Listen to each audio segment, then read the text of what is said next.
കുടിക്കാൻ പൈപ്പിലും വെള്ളമില്ല, കുറെ കെറ്റിലും വെള്ളമില്ല. എന്നാണ് ഗാന്ധി ജയന്തി? ഓഗസ്റ്റ് 15. ഓഗസ്റ്റ് 15.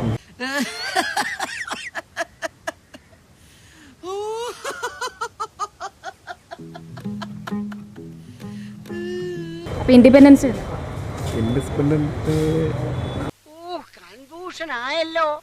ഗാന്ധിജി എത്ര തവണ കേരളത്തിൽ വന്നിട്ടുണ്ട്? എന്തിനാണ് വന്നിട്ടുള്ളത്? ഒന്ന് ഒരാശ്രമത്തിൽ വന്നിട്ടുണ്ട്, കാണാനൊരു ലുക്കില്ലെന്നേ ഉള്ളൂ, ഭയങ്കര ബുദ്ധിയാ. ഒന്ന് അമൃതാനന്ദന്റെ മഠത്തിൽ വന്നിട്ടുണ്ട്. സ്വാതന്ത്ര്യം നേടി തന്നത് ഏത് വർഷമാണ്? 25 റിപ്പബ്ലിക് ഡേ. ഇതൊക്കെ കേട്ടിട്ടേ എന്റെ മസിൽസ് വെട്ടി കേറിയിട്ട് വയ്യ. നീ പറയുന്നത് ശുദ്ധ മണ്ടത്തര. 25 1947. അളിയോ തമ്പിളിയോ, ആരാ ഇവിടെ ഇങ്ങനെ തുറന്നു വിട്ടത്?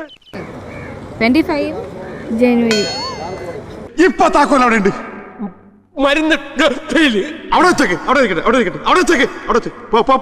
പോ. ഗാന്ധി ജയന്തി എന്താണെന്ന് മാത്രം പറഞ്ഞാൽ മതി. ഓഗസ്റ്റ് 2.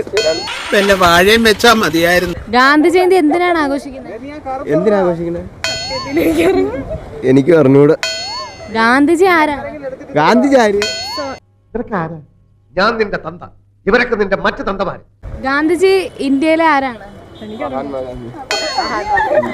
ആദ്യത്തെ കുഞ്ഞാനാണെങ്കിൽ 101 തേങ്ങ അടിച്ചോളാമെന്ന് ഞാൻ നേർന്നതാണ്. തേങ്ങാ വില കൂടിയത് കൊണ്ട് 51 അടിച്ചുള്ളൂ. അതെന്റെ തെറ്റാ, സമ്മതിച്ചു. ഗാന്ധിജി രാഹുൽ ഗാന്ധി തമ്മിൽ എന്തെങ്കിലും ബന്ധമുണ്ടോ? മഹാത്മാഗാന്ധിയുടെ മോനല്ലേ രാഹുൽ ഗാന്ധി? ഞാൻ അളിയെന്നാ ഉദ്ദേശിച്ചത്. ഇനി ഒന്നുമില്ലല്ലോ പറയാനെ കൊണ്ട്. ഒന്നുമില്ല, പോവാ. അങ്ങനെ പോവല്ലേ? അപ്പം കോൺഗ്രസ് പിരിച്ചു വിട്ടിരിക്കുന്നു. പോയി. ചെല്ലി